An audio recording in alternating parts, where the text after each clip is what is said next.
సిలువను గూర్చిన వార్త నశించుచున్న వారికి వెర్రితనము కాని రక్షింపబడుచున్న మనకు దేవుని శక్తి. 1 కొరింథీ 1:18. యునైటెడ్ పీపుల్స్ ఫెలోషిప్ యూపీఎఫ్ నిర్వహించు సిలువ ధ్యానములు 40 రోజులు ఉపవాస ప్రార్థనలు. తేదీలు 2025 మార్చి 10వ తారీఖు నుంచి ఏప్రిల్ 18వ తారీఖు వరకు. సమయం ఉదయం 4 గంటల నుంచి ఉదయం 7 గంటల వరకు. స్థలం centenary baptist church, clock tower దగ్గర, సికింద్రాబాద్. ఈస్టర్ ఆరాధన 2025 ఏప్రిల్ 20వ తారీఖు ఉదయం 6 గంటలకు మరియు సాయంత్రం 6 గంటలకు సికింద్రాబాద్ YMCA హాల్ 3వ అంతస్తులో జరుగును. యూట్యూబ్, ఫేస్బుక్ మరియు జూమ్ ప్రత్యక్ష ప్రసారం ద్వారా పాల్గొనవచ్చును. Zoom meeting ID 9550504718. పాస్కోడ్ 7777. వివరములకు 9550504718 9030757571. గమనిక, రామ్నగర్ ఈ సేవ నుంచి సెంటినరీ బాప్టిస్ట్ చర్చ్ వరకు బస్సు సౌకర్యం కలదు. ఆహ్వానించువారు ప్రభువు దాసురాలు జాయ్ చెరియన్ గారు, సీనియర్ పాస్టర్, UPF హైదరాబాద్. చక్కగా దేవుడు మనల్ని నడిపిస్తున్నందుకు నేను దేవుని స్తుతిస్తున్నాను. Joy in serving the lord. యేసుని సేవించడంలో ఆనందం. ఎంత మంచి మాట నాకు చాలా తృప్తినిచ్చింది. ఆనందం, సంతోషం దేవుని సేవలోనే ఉంది. అవును, దేవుడు పిలుచుకున్న వారు నమ్మకంగా ఉండి ఆసక్తితో పట్టుదలతో దేవుని సేవ చేసినప్పుడు ఎంతో గొప్ప పంటను కోస్తారని వాక్యం సెలవిస్తుంది. దేవుని సేవలోనే ఆనందం ఉన్నది. 126వ కీర్తన మొదటి 2 వచనాలు మీరు చూస్తే కన్నీళ్లతో విత్తాలంట. కన్నీళ్ళు అంటే దుఃఖం కాదు, అది యేసు నాకు ఇచ్చిన రక్షణను నేను ఇతరులకు అందించాలి. నశించే ఆత్మల గురించి ఉన్న భారం నాకు ఉండాలి. ప్రతిరోజు ఎంతోమంది నశించిపోతున్నారు. మరి శిలువ రక్తం ద్వారా విమోచింపబడిన నేను ఎంత ప్రయోజనకరంగా ఉండాలి. ఇంత ప్రేమ నేను అనుభవించినాను కదా, కల్వరి ప్రేమ. నా పాపములకు క్షమాపణ లభించింది కదా. మరి ఈ గొప్ప రక్షణ నా మట్టుకే కాదు కదా. మీరు గమనించినారా, యేసు ప్రభు మరణాన్ని గెలిచి పునరుద్ధరణ అయిన తర్వాత శిష్యులతో సెలవిచ్చిన మాటల్లో చాలా గొప్ప మాట, మీరు సర్వలోకానికి వెళ్ళి సర్వ సృష్టికి ఏం చేయమన్నాడు? సువార్త అందించమన్నాడు. అది చాలా గొప్ప మాట. మీరు ఫలించాలని అర్థం. మీరు అలాగే నాకు దొరికిన రక్షణ నేనే ఆనందిస్తాను, నేనే సంతోషిస్తాను, నా మట్టుకు నేనే ఉంటానంటే కాదు. నా గిన్నె నిండి ఏం కావాలి? పొర్లాలి. నా గిన్నె నిండి పొర్లాలి. నాలో ఉన్న ఆనందం, నాలో ఉన్న సంతోషం, నాలో ఉన్న ఆత్మశక్తి, నాలో ఉన్న దేవుని గొప్ప ప్రభావం ఇతరులకు అది నేను అందించాలి. అందుకే కదా ఈ ప్రయాసం. 40 రోజులు మనం ఉపవాసం ఉండి ప్రార్థన చేసి దేవుడు మనకి ఇచ్చిన వెలుగును ఏం చేస్తున్నాము? వెదజల్లుతున్నాము. దేవునికి స్తోత్రం. We are spreading the light, light of salvation, light of life, light of eternal life. ఇవన్నీ మనం అందిస్తున్నాం. కనుక యేసు ప్రభువును సేవించడంలో నీకు ఆనందం ఉండాలి. నువ్వు ఒక సేవలో నాటపడితే ఆనందంతో ఆ సేవ చేయాలి. నీకు దేవుడు చెప్పిన పనిని సంతోషంతో చేయాలి. చాలామంది సణుగుతూ చేస్తూ ఉంటారు, విసుగుతూ చేస్తూ ఉంటారు. అట్టి వారికి నేను కొన్ని వాక్య భాగాలు గుర్తు చేయాలని అనుకుంటున్నాను. ఎప్పుడు అనుకోవద్దు నువ్వు లేకుంటే ఒక సేవ జరగదని. నేనెప్పుడు అనుకోకూడదు నేను లేకుంటే ఈ మహాసేవ జరగదని. నన్ను నేను మోసపరుచుకుంటున్నాను అన్నమాట. దేవుడు తన సేవను ఎలాగైనా కొనసాగిస్తాడు. నీకు అట్టి భాగ్యం దొరికితే నీ అదృష్టం అనుకోవాలి. దేవునికి స్తోత్రం. నువ్వు లేకున్నా సేవ జరుగుతుంది. నీకు ఒకవేళ దేవుడు పిలిచి ఒక పని అప్పగిస్తే నువ్వు చాలా భాగ్యవంతురం అనుకోవాలి. నేను లేకుంటే ఎలా జరుగుతుందని ఎప్పుడు అనుకోవద్దు. నువ్వు లేకుంటే ఇంకా బాగా జరుగుతుంది. కాబట్టి నీకు దొరికిన అవకాశాన్ని నువ్వేం చేయాలి? వాడుకోవాలి. హల్లెలూయా. నీకు ఏ అవకాశం దొరికింది? ఏ పని చేయడానికి దేవుడు నేను పిలుచుకున్నాడు? దేవుడు అనేక రీతుల్లో వాడుకుంటాడు. అందరూ పుల్పిట్ దగ్గర ఉండి ప్రసంగం చేయాలని కాదు. దేవుడు ఒక్కొక్కరిని ఒక్కొక్క రీతిలో వాడుకుంటాడు. ఒక్కొక్క వరం ఇస్తాడు, తలాంతి ఇస్తాడు, ఆశీర్వాదం ఇస్తాడు, జ్ఞానం ఇస్తాడు. నేను ఎప్పుడు పోయినసారి కూడా నేను ఒక ప్రసంగంలో చెప్పినాను. ఒక మెకానిక్ చేతిలో ఒక బ్యాగ్ ఉంటుంది, టూల్ కిట్ అంటారు దాన్ని. దాంట్లో స్పానర్ ఉంటుంది, హ్యామర్ ఉంటుంది, ప్లయర్ ఉంటుంది, డ్రిల్లర్ ఉంటుంది, రకరకాల పరికరాలు ఉంటుంది. అన్నీ తీసుకుంటాడు బ్యాగ్లో. అన్ని స్పానర్లు అయితే ఆయన ఎట్లా పని చేస్తాడు? అన్ని హ్యామర్ అయితే పని చేయలేడు. అన్ని డ్రిల్లర్స్ అయితే కాదు, రకరకాలుగా ఉంటాయి పరికరాలు ఆ బ్యాగ్లో. అప్పుడే ఆ మెకానిక్ పరిపూర్ణమైన పని చేయగలుగుతాడు.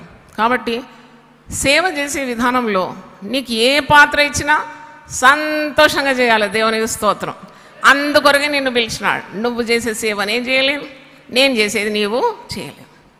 కాబట్టి రకరకాలుగా దేవుడు వాడుకుంటాడు. ఏ పని దొరికినా, ఏ స్థాయి నీకు దొరికినా ఎలా సేవ చేయాలి? సంతోషంతో దేవుని సేవ చేయాలి. దేవునికి స్తోత్రం. You serve the lord with gladness, with happiness. నీకు బాత్రూమ్ కడగడానికి ఎవరైనా చెప్పినారా? సంతోషంగా పనిచేయి, తరాలు దీవింపబడతావు. దేవునికి స్తోత్రం. ఊడవడానికి ఎవరైనా పిలిచినారా? నేనేంటి, నా స్థాయి ఏంటి, నా చదువు ఏంటి, నన్నేంటి ఊడవమంటున్నారు అనుకోకూడదు. ఊడవడం కూడా దేవుని పని. నీకు అలాగ అవకాశం దొరికితే సంపూర్ణ హృదయంతో చేయాలండి. ఏ పనైనా ఇది దేవుని రాజ్యం, నేను కడుతున్నాను, దేవుని సేనలో నేనున్నాను, దేవుడు నన్ను పిలుచుకున్నాడు, దేవుడు నన్ను వాడుకుంటున్నాడు.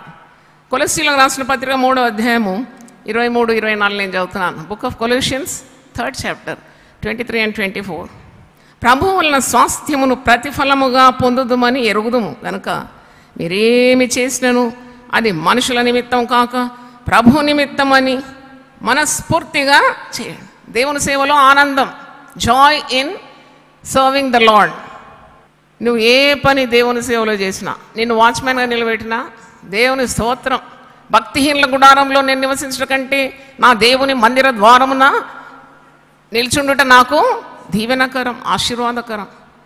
భక్తిహీనులతో నువ్వు సమయం గడిపేదానికంటే మందిరం ద్వారం దగ్గర నిలబడి కొద్దిగా చూసుకోమని వాచ్మెన్ లాగా ఉండమంటే కూడా you should feel very happy. చప్పట్లు కొట్టి దేవుని స్తుతించండి.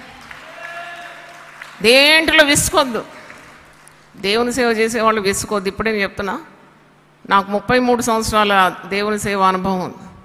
నాకు చాలా భయంతో నేను దేవుని సేవిస్తాను, గడగడమణుకుతో సేవ చేస్తాను. నాకు శరీరంలో కొన్నిసార్లు అనుకూలత ఉండదు, అయినా ఉన్న శక్తి నేను కూడగట్టుకొని దేవుని సేవ చేస్తే ఎన్నో రెట్టింపు శక్తి నాకు దేవుడు ఇస్తూనే ఉంటాడు. దేవుని స్తోత్రం.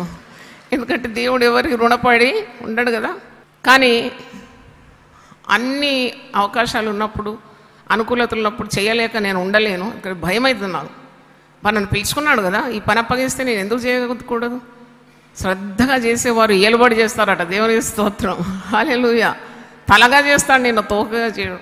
ఆయన పని సరిగ్గా చేస్తే నువ్వు పైవాడుగా ఉంటావు కానీ కిందివాడుగా ఉండవు. అందుకే with all your heart you should serve the lord. There is so much happiness in serving the lord. దేవుని సేవలో ఎంత సంతోషం. అందుకే నీ దేవుడైన యెహోవాను పూర్ణ హృదయంతో నువ్వు ప్రేమించాలంట. ప్రేమ లేకుంటే సేవ ఉండదు. If you don't love God you cannot serve God. నీలో ఎంత ప్రేమ ఉంటుందో ప్రభు పట్ల అంత సేవ చేస్తావు. దేవునికి స్తోత్రం. పట్టణంలో ఎన్ని గొప్ప గొప్ప ఆలయాలు ఉన్నాయి, కట్టడాలు ఉన్నాయి. వాళ్ళందరూ ఇలా మనలాగా 40 రోజులు చేస్తే ఎంత సేవ జరుగుతుంది కదా అనుకున్నాను. కానీ ఉదయం లేవాలి 3 గంటల కంటే నీకు సేవలో ఆనందం ఉండాలి, నీకు ప్రభుపై మిక్కటమైన ప్రేమ ఉండాలి, నశించే ఆత్మల గురించి ఉన్న తీవ్రమైన ఆసక్తి ఉండాలి. లేకుంటే చేయలేవు. నువ్వు బంగ్లాలు పెట్టుకొని సేవ చేయలేవు. అందుకే ప్రభు అంటాడు, హస్తకృత్యమైన ఆలయంలో నేను నివసించువాడను కాను. మీరు నా గురించి చేసే పనులేంటి? మీరు నా మాట విని వణుకుతూ దాన్ని లోబడాలి. అదే నేను కోరుతున్నాను అంటున్నాడు. ఇక్కడ కొలస్సీ పత్రిక 3వ అధ్యాయం 23-24లో నీకు ప్రభు వలన స్వాస్థ్యం దొరుకుతుంది అంటున్నాడు. You will get an inheritance from God. He will pay for your labour. ఆయన యుద్ధ ఏ కూలి మొరపెట్టదు. ఆయన పనివానికి తగిన జీతము ఇస్తాడు. దేవునికి స్తోత్రం. నువ్వు చేసిన పనికి నువ్వు తప్పకుండా గొప్ప బహుమానం పొందుకుంటావు. అది ఈ లోకంలో పొందుకుంటావు, రానున్న లోకంలో కూడా పొందుకుంటావు. ఆయన దండి కొట్టాడు. చిన్నప్పుడు చేపలమ్మ మా ఇంటికి వచ్చేది, ఉన్నట్టుండి దండి కొట్టేసేదను. కింద బాటుకు చింతపండు అతుకు పెట్టేది, బరువు ఎక్కువ కావాలి. అలాంటి వాడు కాదు దేవుడు. నీతి న్యాయములు ఆయన సింహాసనానికి ఆధారములు. నువ్వు ఏ పని చేసినా ఆ పనికి తగిన జీతము ఆయన యుద్ధం ఉన్నది. దేవునికి స్తోత్రం. అందుకంటే ప్రతివాని జీతం పట్టుకొని నేను వస్తున్నాను. ప్రతివాని క్రియల చొప్పున ప్రతిఫలం ఇచ్చడానికి నా దగ్గర జీతం ఉన్నది అంటున్నాడు. దేవుని స్తోత్రం. దేవుని పనిలో ముందుకు సాగాలి. యేసు ప్రభువు నీ కొరకు ప్రాణం పెట్టినాడు కదా, రక్తం గార్చినాడు కదా. ఇంత గొప్ప రక్షణ నీకు అనుగ్రహించినప్పుడు మరి రక్షణ లేని వారి గురించిన చింత తప్పకుండా ఉండాలి.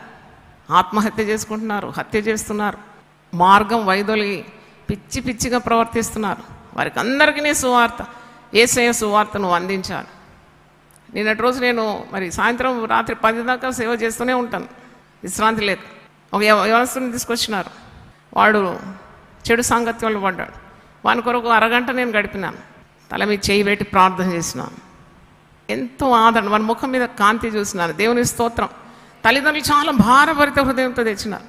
కానీ నీకున్న సమయము, నీకున్న వాక్య జ్ఞానం, నీకున్న అభిషేకం వాడితే ఆ యవనస్తుడు మంచి దారిలో వస్తే దేవునికి ఎంత మహిమ కదా. దేవుని స్తోత్రం. అలాగో గర్భిణీ స్త్రీ వచ్చింది, భయపడుకున్నది, గడగడగడ వణికిపోతుంది. ఎందుకంటే చెమటలు వచ్చేస్తుంది, బీపీ హై అయిపోయింది. డాక్టర్ అన్నారు కడుపులో బిడ్డ ఎదగడం లేదు, 8 నెలలు బిడ్డ ఎదగడం లేదు. 8 నెలలు అంటే ఎంత ఉంటుందో ఆందోళన. ఏం భయపడొద్దాను. తలుపులు వేసినాను, మరి కొబ్బరి నూనె తీసుకొని ప్రార్థన చేసి ఆమె పొట్ట మీద నేనే నా చేతితో అంతా రుద్దిన, మంచిగా షాల్ కప్పి ఒక సెల్, ప్రేయర్ సెల్ తెరిచినాను. మహత్కార్యం అని పేరు పెట్టినాను ఆ సెల్కు. అది 868వ సెల్ నిన్న తెరిచినాను.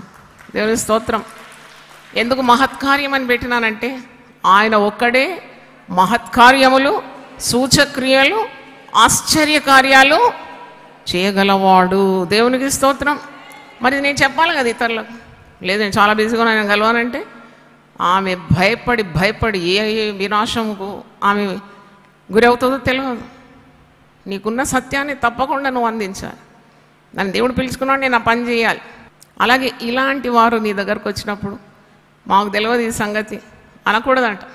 అందుకే నీకు దేవుడు సేవ ఇచ్చినప్పుడు ప్రభువు వల్ల నువ్వు స్వాస్థ్యం పొందుతావని, ప్రతిఫలం నీకు కలుగుతుందని ఎరిగి ఏది చేసినా మనుషుల నిమిత్తం కాక ప్రభు నిమిత్తం అని మనస్ఫూర్తిగా చేయాలి.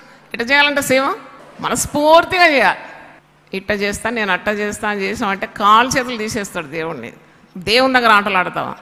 కొందరు ఇలాంటి పనులు చేసి చాలా కీడుకు గురైపోతారు. దేవుని సేవతో ఆటలాడుతూ ఉంటారు. దేవుని సేవ ప్రశస్తమైంది, పవిత్రమైంది, పరిశుద్ధమైంది. Don't play with God's work. అనుభవిస్తావు చాలా. కాబట్టి గడగడ వణుకుతూ ఆయనను సేవించాలంట, సంతోషంతో ఆయనను సేవించాలంట, భయంతోనూ వణుకుతోనూ ఆయనను సేవించాలంట. దొరుకునా ఇటువంటి భాగ్యం అనుకోవాలంట. దేవుని స్తోత్రం. దొరుకునా ఇటువంటి భాగ్యం నీకు. మట్టి ఘటాన్ని నిన్ను ఎన్నుకొని దేవుడు తన గొప్ప అమోఘమైన వండర్ఫుల్ వర్క్, అంత అద్భుతమైన పరిచయలు నిన్ను వాడుకుంటున్నాడు. ఏదో ఒక పరికరంగా వాడుకుంటాను. నేను ఇంతకుముందు మెకానిక్ బ్యాగులు చెప్పినట్టు అందరిని ఒక్కలాగా వాడుకోడు దేవుడు. రకరకాలుగా అందరూ అవసరం దేవునికి, దేవుని రాజ్యం కట్టడానికి. కాబట్టి నువ్వేం చేసినా అది మనుషుల కొరకు కాదు నువ్వు చేసేది. నువ్వు ప్రభు వలన స్వాస్థ్యం ప్రతిఫలంగా నీకు లభిస్తుందని నువ్వు ఎరిగి నువ్వేం చేసినా మనుషుల నిమిత్తం కాదు, ప్రభు నిమిత్తం నేను చేస్తున్నా అని చెప్పి నీవు ప్రభువుకు దాసుడై ఉన్నట్టు మనస్ఫూర్తిగా చేయాలని ఇక్కడ వాక్య భాగంలో మనకు జ్ఞాపకం చేస్తున్నాడు. దేవునికి స్తోత్రం. హల్లెలూయా. దేవుని సేవించడం చాలా గొప్పదండి. దేవుని సేవ నువ్వు నమ్మకంగా చేస్తే, సంతోషంగా చేస్తే, మనస్ఫూర్తిగా చేస్తే నీవు వెట్టి చాకిరి చేయవు నీ జీవితంలో. దేవునికి స్తోత్రం. ఇది దేవుని బంగారు మాట నేను చెప్తున్నాను. దేవునికి స్తోత్రం. అనుభవం ద్వారా చెప్తున్నాను. I'm telling it from my experience. దేవుని సేవకు ముందు నేను బ్యాంకులో పనిచేస్తున్నానండి. బ్యాంకులో సేవ వచ్చినాక కూడా 10 సంవత్సరాలు చేసినాను. అన్నీ మేనేజ్ చేసినాను. బ్యాంకు, మరి ఇల్లు, చిన్న పిల్లలు, మరి సేవ అన్నీ మేనేజ్ చేసినాను దేవుని కృప ద్వారా. నేను నేర్చుకున్న గొప్ప పాఠాలు అద్భుతం. సేవ నేను చేయకముందు బ్యాంకు నుండి రావాలి అలసిపోయి, పిల్లలు 3 అయితే 3 ఏదో ఒక సమస్య. ఒకడు దగ్గుతుంటాడు, ఒకడు కక్కుతూ ఉంటాడు, ఇంకోటి ఏదో చేస్తుంటాడు. అబ్బా అలసిపోతా నేను. పడక మీద తల్లిదండ్రులు వాళ్ళని చూసుకోవాలి, ఈ పిల్లల్ని ఎత్తుకొని. అయ్యగారు డ్యూటీ, నైట్ డ్యూటీ ఉంటుంది చాలా మటుకు, ఎయిర్ ఇండియా కదా, అందుబాటులో ఉండరు ఎప్పుడు. అయితే ఈ పిల్లల్ని సంకల పెట్టుకొని పోవాలి డాక్టర్ దగ్గర. పెద్ద క్యూ ఉంటుంది. అక్కడ అన్ని రోగాలు, చిన్నపిల్లలు రకరకాల దగ్గులతో రోగాలతో వస్తారు. అక్కడ పోయి కూర్చుంటే ఒకసారి నిఖిల్ 2 ఏళ్ల బాబు ఎత్తుకొని పోయినాను. పెద్ద బాబు 3 ఏళ్ళు ఉన్నాడు. వాడిని పట్టుకొని వీని తీసుకొని పోతే లేని దగ్గు అంటించుకొని వచ్చినానండి. అదేంటంటే ఊపింగ్, అసలు సాధారణమైన చిన్న జలుబుతో పోయినాను, బాబుకు చిన్న జలుబు అని. కానీ తెచ్చుకున్న ఇంటికి ఏంటి తెలుసా, ఊపింగ్ కాఫ్. అది ఇద్దరికి అంటుకుంది. ఊపింగ్ కాఫ్ అంటే కక్కువై దగ్గనేది అంటారు కదా, అది వస్తే నెలలు ఉంటుంది. అంత బాధపడేదాన్ని నేను. నా జీవితం ఒక రభస అన్నమాట. అంతులేని శ్రమలు నాకు. పంచుకుందామంటే ఎవరు దొరకకపోయేది, అంటే బాధపడేది నేను. కానీ ఎప్పుడైతే నేను దేవుని సేవకు విధేయత చూపినానో నాకు అలాంటి జంజట్ లేనే లేదు నా జీవితంలో. దేవునికి స్తోత్రం కలుగును గాక. నాకు గుర్తు కూడా లేదు హాస్పిటల్ పోయినట్టు, లైన్లో కూర్చున్నట్టు, డాక్టర్ వచ్చేదాకా వెయిట్ చేసినట్టు, పిల్లలతో బాధపడినాడు. అద్భుతంగా దేవుడు నా పిల్లల్ని పెంచినాడండి. దేవునికి స్తోత్రం.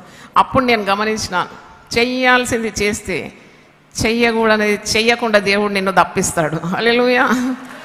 లేకుంటే మొండితనం చేసినావంటే మొక్కుతోటి దేవుడు ఏం చేస్తాడు తెలుసా, నేలకు రాస్తాడు. అందుకే దేవుని సేవ పిలుపు ఉన్నప్పుడు, దేవుని సేవ ప్రేరణ ఉన్నప్పుడు చేసి తీరాలి. నువ్వు వెట్టి చాకిరి చేయకుండా, మోతగల గంపలు ఎత్తకుండా, బరువు గల గంపలు మోయకుండా దేవుడు నీకు విడుదల ఇస్తాడు. దేవునికి స్తోత్రం. హల్లెలూయా. నేను ఎప్పుడు చూస్తాను, ఎవరన్నా వస్తారా సేవలో, ఇంత కష్టపడుతున్నా ఎవరన్నా వచ్చి ఒక చెయ్యి వేస్తారంటే ఏం అమ్మ పిలవలేదు కదా, అమ్మ ఎందుకు పిలవాలండి మేము? నాకు అర్థం కాదు. ఇది మా ఇంటి పెద్ద కొడుకు పెళ్ళి నేను చేసేది. అరే దేవుని సేవ చేస్తున్నాను, మీకు మనసు ఉంటే రావాలి, ఒక చెయ్యి వేయాలో చేయాలి, అంతే కదా. మీరేమంటారు? రండి అని నేను పిలవాలనా? మీకు లేదా భారం? ఇంత పెద్ద పరిచర్య ఎలా జరుగుతుందని మీకు ఆ చింత రాదా? రావాలి. మీకు నోరు పూసే అవసరం లేదు. మీరు ఇంత పెద్ద పరిచర్యలు అమ్మ నేనేదైనా చేయాలి నా పని అని అడగరేందుకు? మమ్మల్ని పిలవలేదండి అంట, ఇంకా నామం పెట్టి పిలవాలన్నా? కనబడదా? అర్థం కాదా? కాబట్టి దేవుని సేవ శ్రద్ధగా చేయాలని వాక్యం సెలవిస్తుంది. యేసు ప్రభు తన విలువైన రక్తాన్ని సిలువలో ఎందుకు కార్చినాడు?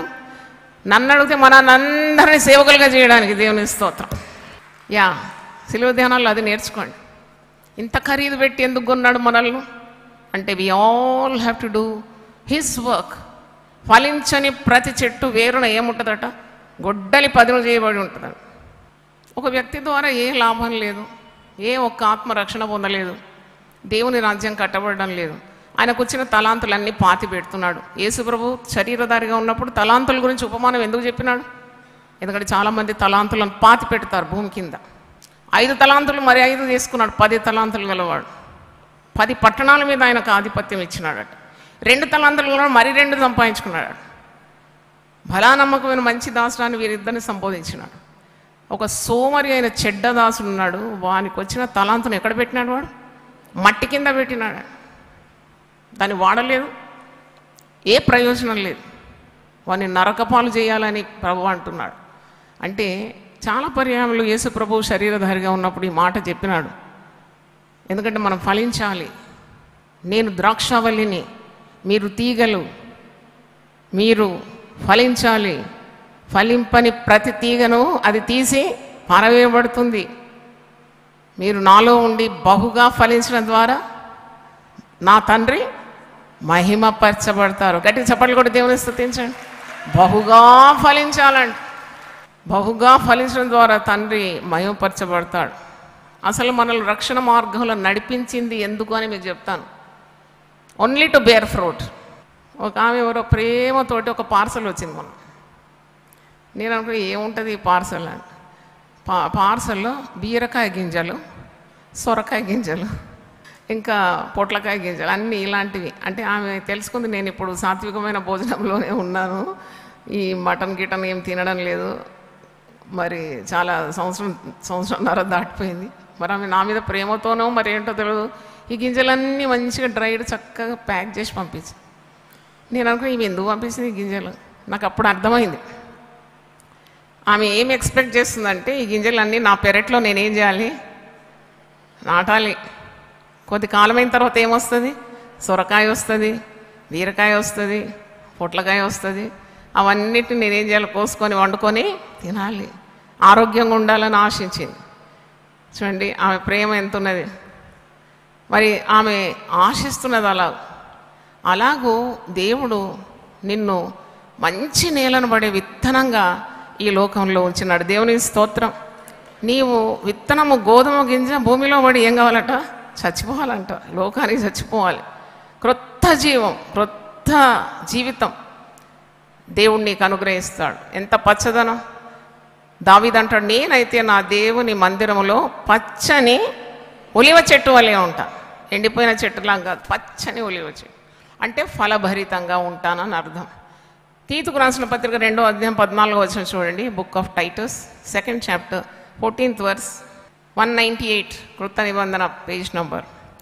ఆయన సమస్తమైన దుర్నీతి నుండి మనల్ని విమోచించి సత్క్రియలందు ఆసక్తి గల ప్రజలను తన కోసము పవిత్రపరచుకొని తన సొత్తుగా చేసుకొనుటకు తన్ను తానే మన కొరకు అర్పించుకొనేను. దేవుని స్తోత్రం. హల్లెలూయా. సమస్తమైన దుర్నీతి నుండి ఎందుకు విడిపించినాడు? ఎందుకు ఈ శిలువ మరణం? ఎందుకు ఈ బలియాగం? ఎందుకు ఈ గొప్ప త్యాగం? అంటే నిన్ను కేవలం పాపం నుండి విడిపించి అక్కడ వదిలేయడానికి కాదు, నిన్ను పవిత్రపరిచి సమస్త దుర్నీతి నుండి తన రక్తం ద్వారా విమోచించి పరిశుద్ధపరిచి నిన్ను నన్ను వాడుకోవడానికే. దేవునికి స్తోత్రం. He wants to use you and me. అందుకే పవిత్రపరిచినాడు.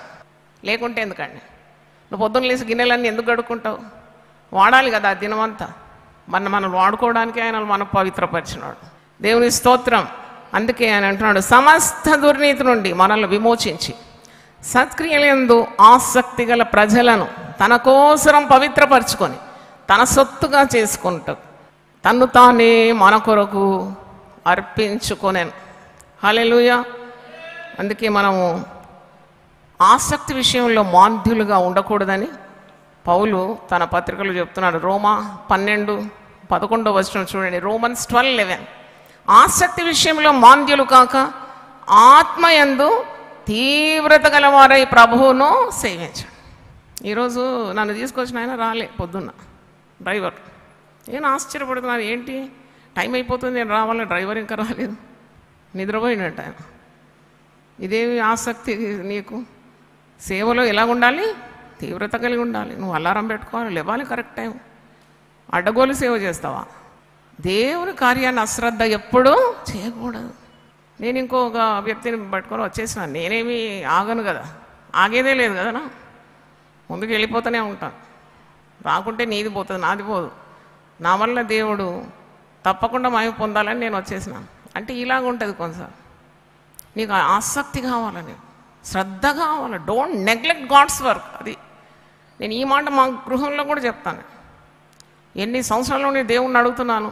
యెహోషువ భక్తుడు సెలవిచ్చినట్టు నేను మాత్రం కాదు సేవ చేయడం, నేను నా ఇంటి వారం మేము యెహోవాను సేవ చేయడం. దేవుని స్తోత్రం. That's my fervent desire. తప్పకుండా దేవుడు సాయం చేస్తాడు, నా పూర్ణ విశ్వాసం ఉంది.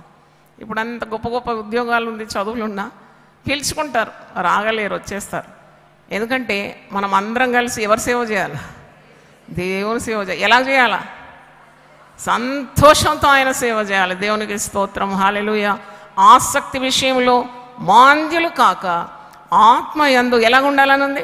తీవ్రత గలవారై ప్రభువును సేవించు. మీకు ఇంకా నా గురించి తెలియదు చాలా సంగతులు. నేను చూస్తాను ఎవరు నన్ను అపాయింట్ చేయాలంటే ఒక్క లుక్ చాలు, నాకు మొత్తం మిర్రర్ లాగా కనబడుతుంది. ఎంత సేవ చేయగలుగుతారు వాళ్ళు, ఎంత మొద్దులు, ఎంత బద్ధకస్తులు, ఎంత దరిద్రపు లక్షణాలు ఒక్క స్కానింగ్లో నాకు బయటపడుతుంది. దేవునికి స్తోత్రం కలుగునుగా. అంటే మా దగ్గర ఉన్న వాళ్ళందరూ ఇంటర్వ్యూలో సెలెక్ట్ అయినారే అని మీరు అనుకోవాలి. దేవునికి స్తోత్రం కలుగునుగా. హల్లెలూయా. ముద్దులో పెట్టుకొని నేను చూస్తాను. కొన్ని రోజులు సహించుకున్న తర్వాత వెళ్ళిపోమంట. నాకు నీకు పడిరాదు, నా వేగానికి నువ్వు తట్టుకోలేవు, నాకున్న ఆసక్తి నీతో మ్యాచ్ కావడం లేదు, యూ కెన్ క్విట్ అంటాను. అంటే ఒక బద్ధకస్తుడు చాలు కదా, ఒక నక్క చాలు, వనమంతా ఏం చేస్తుంది? చెడగొట్టేస్తుంది. ఒక్క బద్ధకస్తుడు సేవంతా పాడు చేస్తాడు. అందుకే దేవుడు కూడా కోరుకునేది తన సేవలో ఆసక్తి గలవారు, మాంద్యులను కోరుకోడు. ఆయన సోమరివానితో ఆయన పని లేదు, బద్ధకస్తులతో ఆయనకు అసలే పని లేదు. చాలా చురుగ్గా ఉండాలి. నిన్నంతా నేను సునీత విలియమ్స్ గురించి ఆలోచించినాను. ఇంత స్మార్ట్ 9 నెలలు ఎక్కడో అంతరిక్షంలో చిక్కుకుంటే కూడా ఇంత తెలివిచ్చినావు కదా ప్రభు. మనకు కొన్నిసార్లు కొన్ని బట్టలు ఎక్కడ ప్రెస్ చేయాలన్నా కూడా తెలియదు మనకైతే. అంత కాంప్లికేటెడ్ మెషినరీలో ఎలాగున్నది ఆమె ఒక స్త్రీగా. దేవా, ఇంత శక్తి ఒక మానవురాలకు నువ్వు ఇవ్వగలుగుతావా? మాకు కూడా అలాంటి శక్తి దయచేయమని ప్రార్థన చేసిన. అంటే అంతరిక్షానికి పోవడానికి కాదు, అందరినీ పరలోక రాజ్యాన్ని తీసుకుపోవడానికి. అంతరిక్షంలో పోయి నేనేం చేస్తా, పని ఉండదు అక్కడ. 9 నెలలు ఆమె ఏం చేసిందో అని కూడా ఆలోచించినాను నేను. ఆమెతో ఒక విశ్వాసి ఉన్నాడు, ఆయన అయితే దేవుని వాక్యాన్ని చెప్తున్నాడు. హెబ్రీ 11వ అధ్యాయం ఆయన ధ్యానించినాడని, యేసు ప్రభువునందు ఆయనకు చాలా విశ్వాసం ఉందని అవన్నీ చెప్తుంటే చాలా సంతోషించిన. దేవుని స్తోత్రం. మనకందరికీ ఒకే ధ్యేయము, మనం అందరినీ ప్రభు మార్గంలో నడిపించాలి. ఎవరైతే అనేకులను దేవుని మార్గంలో నడిపిస్తారో వారు ఆకాశ మండలం మందలి జ్యోతుల వలె ప్రకాశిస్తారు, నిరంతరం మెరిసే తారల్లాగా ఉంటారు. ఎంత మట్టుకు నువ్వు సేవ చేస్తున్నావు ఒకసారి ప్రశ్నించుకో. ఈరోజు దేవుడు మాట్లాడుతున్నాడు. ఎవరికైనా చెప్తున్నావు సువార్త, ఎవరికైనా ఒక ప్యాంప్లెట్ ఇచ్చి పలానా స్థలంలో ఆరాధన జరుగుతుంది రండి అని అన్నావా? పలానా వారు ప్రార్థన చేస్తే మీకు విడుదల కలుగుతుంది అని చెప్పినావా? Did you draw anyone to the presence of God? స్వార్థం అన్నమాట. మీ విషయం మీరే ఆలోచిస్తారు, పరుల విషయం కూడా ఆలోచించాలంట. వాక్యంలో ఉంది. స్వార్థంగా నిన్ను గూర్చి నీవే ఆలోచించుకుంటే ఎలా? ఇతరులకు రక్షణ ఎలా జరుగుతుంది? ఎంతమంది చీకట్లో ఉన్నారు, ఎంతమంది ప్రభువుని ఎరగకున్నారు. మొదటి రాకడనే తెలియదు వాళ్ళకు, మనమేమో రెండవ రాకడని గంతులేస్తున్నాం. అసలు యేసయ్య అనే పేరు వినని ప్రజలు ఎంతమంది ఉన్నారు. ఆ భారం మనకు ఎందుకు రాదు? తప్పకుండా అలాంటి సేవా దృక్పథం ఉండాలి, ఫలించాలి, దేవుని జవాబు ఇవ్వాలి. ఎన్ని విధాలుగా నిన్ను ఆశీర్వదించినాడు ఆలోచించు. ఆలోచిస్తే నిజంగా ఆశ్చర్యం అవుతుంది. మనం అందరూ వెళ్ళి ప్రకటించాలని కాదు, కానీ సేవలో ఆసక్తి గల వారిని ప్రోత్సహించడం కూడా సేవనే. మీకు ఆ వాక్య భాగం చదివి యేసు సేవలో ఎంత ఆనందం ఉందో చెప్పి నేను ముగిస్తాను. రోమీలకు రాసిన పత్రిక 10వ అధ్యాయము, Romans 10th chapter 14th verse 13th నుండి చదువుతాను, 13 నుండి. ఎందుకనగా ప్రభు నామమును బట్టి ప్రార్థన చేయువాడెవడో వాడు రక్షింపబడును. వారు విశ్వసింపని వానికి ఎట్లు ప్రార్థన చేయుదురు? వినని వారిని ఎట్లు విశ్వసించుదురు? ప్రకటించువాడు లేకుండా వారు ఎట్లు వినుదురు? ప్రకటించువారు పంపబడని ఎడల ఎట్లు ప్రకటించుదురు? ఇందు విషయమే ఉత్తమమైన దాన్ని గురించి సువార్త ప్రకటించు వారి పాదములు ఎంతో సుందరమైనవి అని వ్రాయబడి ఉన్నది. ఎంత అద్భుతం! ఎలా వినాలి ప్రజలు? సువార్త వినాలి కదా. నువ్వు వెళ్ళైనా చెప్పాలి, లేక వెళ్ళాలని ఆశ ఉన్న వారికి పంపాలి, సహాయపడాలి అని అంటున్నాడు. చివరిగా సామెతలు ఒక మంచి వాక్యం, 24వ అధ్యాయము, ప్రావర్బ్స్ 24, 11వ వచనం. చావునకై పట్టబడిన వారిని నువ్వు తప్పించు, నాశమునందు పడుటకు జోగుచున్న వారిని నువ్వు రక్షింపవా? ఈ సంగతి మాకు తెలియదని నీవు అనుకునేడలా హృదయములను శోధించువాడు నీ మాటను గ్రహించును కదా. నిన్ను కనిపెట్టువాడు దాన్ని ఎరుగును కదా. నరులకు వారి వారి పనులను బట్టి ఆయన ప్రతీకారము చేయును కదా. చాలామంది నాశనానికి జోగుతున్నారు. మీ ఇంటి దగ్గర ఎవరైనా ఆత్మహత్య చేసుకుంటే నీకు ఆత్మభారం ఉండాలి. నాకు సువార్త తెలిసి కూడా నేను చెప్పలేదు కదా ఆ వ్యక్తికి. ఆత్మ బాధ్యత నాదే కదా. ఎన్నిసార్లు మాట్లాడినాను, ఎన్నిసార్లు మా ఇంటి గుండా వెళ్ళినాడు, మా ఇంటికి వచ్చినాడు. ఒక్కసారన్నా యేసు ప్రభువును వచ్చిన వార్త చెప్పలేదు కదా, నాకు దుఃఖం ఉండాలి. సమస్యలకు తట్టుకోలేకుండా ఆత్మహత్య చేసుకున్నాడంటే అయ్యో అయ్యో అంటే అవుతుందా? నువ్వేం చేసినావు మరి ఆయన కొరకు? ఎప్పుడైనా ఒక చిన్న పుస్తకం ఇచ్చినావా? రక్షణ గురించిన సువార్త అందించినావు? ఎజెకియల్ గ్రంథంలో చాలా ఘాటుగా ఉంది, వారి రక్త క్రయధనము నీ మీద ఉంటుందట. ఎందుకంటే నువ్వు జవాబుదారి, నీకు సత్యం తెలిసి నువ్వు చెప్పలేదు, సత్యాన్ని ఎత్తి పట్టుకోలేదు కాబట్టి ఆత్మకు జవాబుదారిగా ఉంటావని వాక్యం చెప్తుంది. కనుక సంతోషంతో ఆయన సేవ చేయాలి. There is Joy in serving the lord. ఎంత సంతోషం! ఒక్క పాపి మారు మనసు పొందినప్పుడు పరలోకంలో చిన్న సంతోషం కాదు, ఎంత సంతోషం, గొప్ప సంతోషం. ఒక పాపి మారు మనసు పొందినప్పుడు యేసుప్రభు అందుకే అంటున్నాడు, ఒక కాపరికి 100 గొర్రెలు ఉంటే 99 మంచి మార్గంలో ఉంది, కానీ ఒకటి దారి తప్పి ఎక్కడో పడిపోయింది, ఎక్కడో ముళ్ళలో చిక్కుందంటే ఆ 99ని వదిలిపెట్టి ఆ తప్పిపోయిన గొర్రె కాపరి వెతుకుతాడంట. వెతికి దాన్ని భుజాల మీద వేసుకొని తిరిగి తెచ్చి మందలో చేర్చినప్పుడు ఎంత సంతోషం, తప్పిపోయిన ఈ గొర్రె నాకు తిరిగి దొరికిందంటాడంట. అందుకే మారు మనసు అక్కర్లేని 99 నీతిమంతుల కంటే మారు మనసు అక్కర ఉన్న ఒక్క పాపి విషయంలో పరలోకంలో ఎలాంటి సంతోషం, గట్టిగా చెప్పండి, గొప్ప సంతోషం. చప్పట్లు కొట్టి దేవుని స్తుతించండి. హల్లెలూయా. అందరూ ఒకసారి లేచి నిలబడితే ప్రార్థన చేస్తాను. లోకమందు ఏది నాకు యోగ్యమే కాదు, దుఃఖముల్ పోవును ప్రభు యేసులో. లోకమందు ఏది నాకు యోగ్యమే కాదు, దుఃఖముల్ పోవును ప్రభు యేసులో. లోకమందు యేసుని సిలువను మోయుచు క్రీస్తుని కొరకు జీవింతును. లోకమందు యేసుని సిలువను మోయుచు క్రీస్తుని కొరకు జీవింతును.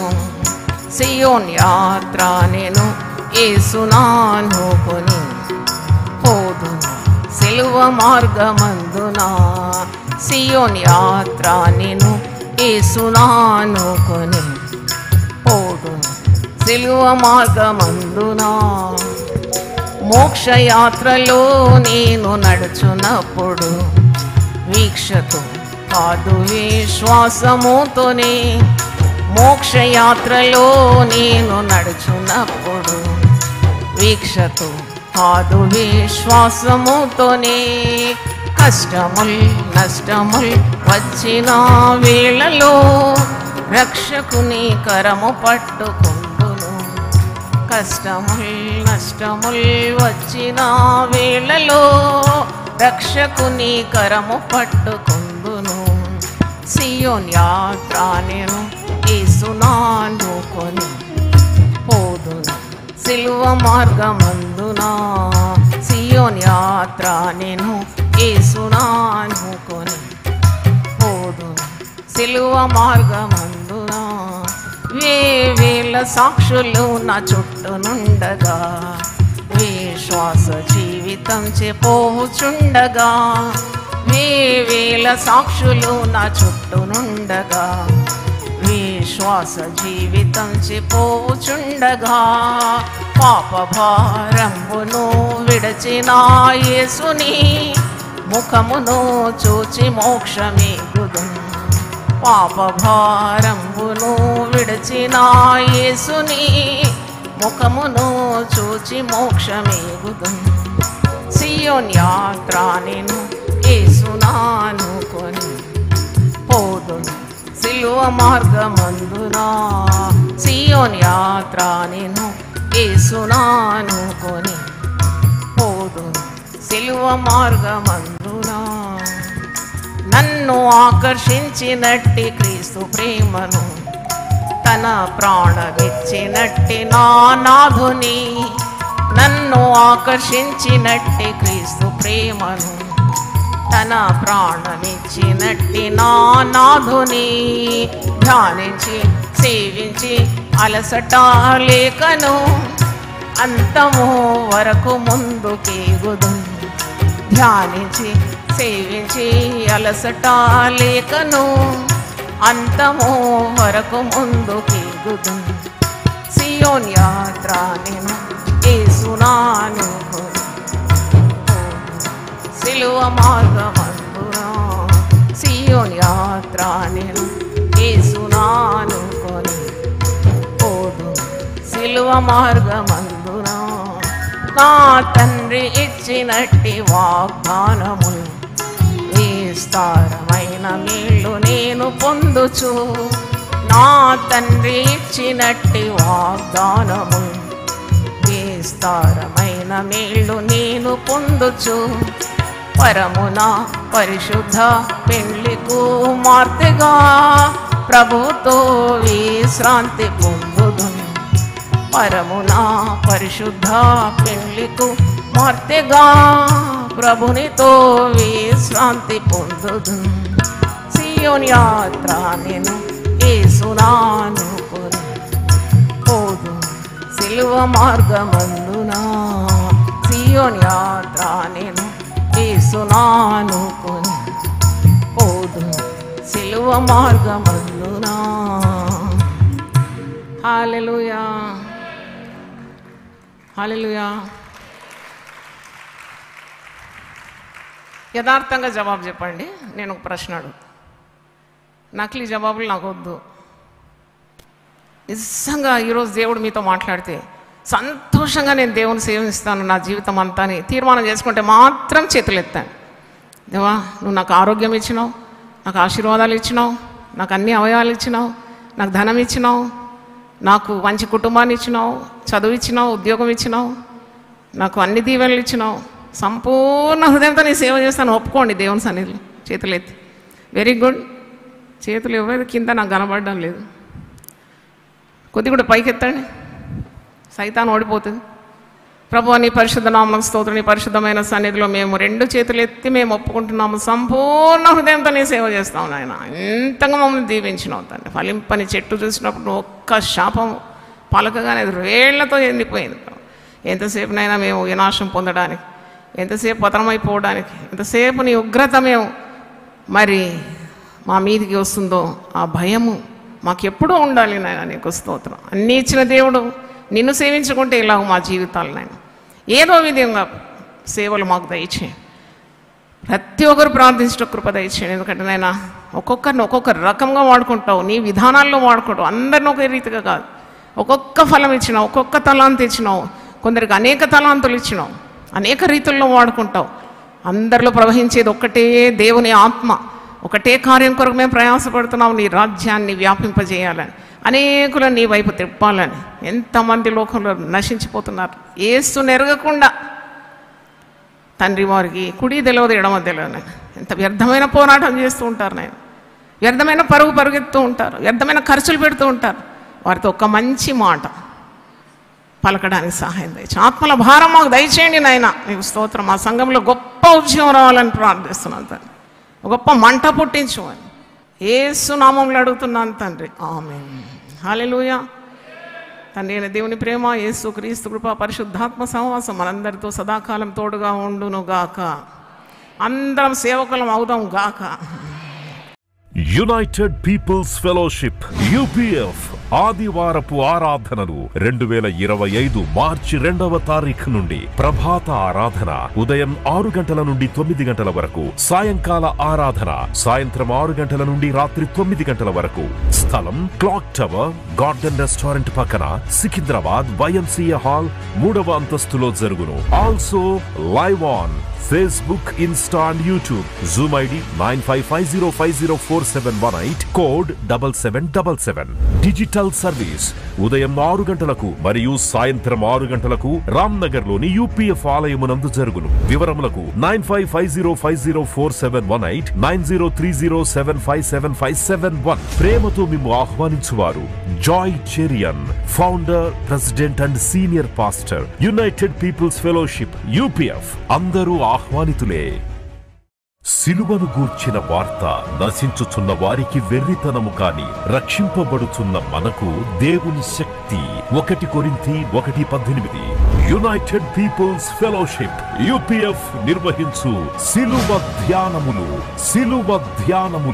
40 రోజులు ఉపవాస ప్రార్థనలు. తేదీలు 2025 మార్చి 10వ తారీఖు నుంచి ఏప్రిల్ 18వ తారీఖు వరకు. సమయం ఉదయం 4 గంటల నుంచి ఉదయం 7 గంటల వరకు. స్థలం centenary baptist church, clock tower దగ్గర, సికింద్రాబాద్. ఈస్టర్ ఆరాధన 2025 ఏప్రిల్ 20వ తారీఖు ఉదయం 6 గంటలకు మరియు సాయంత్రం 6 గంటలకు సికింద్రాబాద్ YMCA హాల్ 3వ అంతస్తులో జరుగును. యూట్యూబ్, ఫేస్బుక్ మరియు జూమ్ ప్రత్యక్ష ప్రసారం ద్వారా పాల్గొనవచ్చును.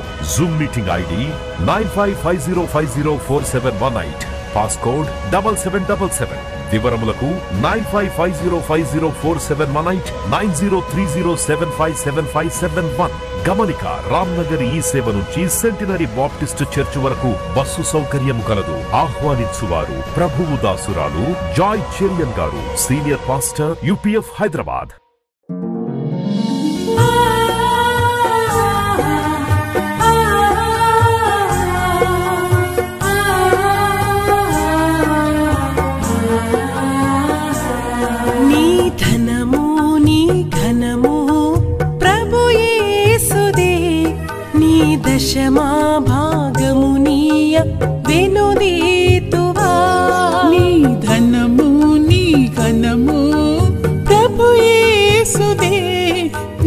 దశమా భాగమునీయ వెనుదీతువా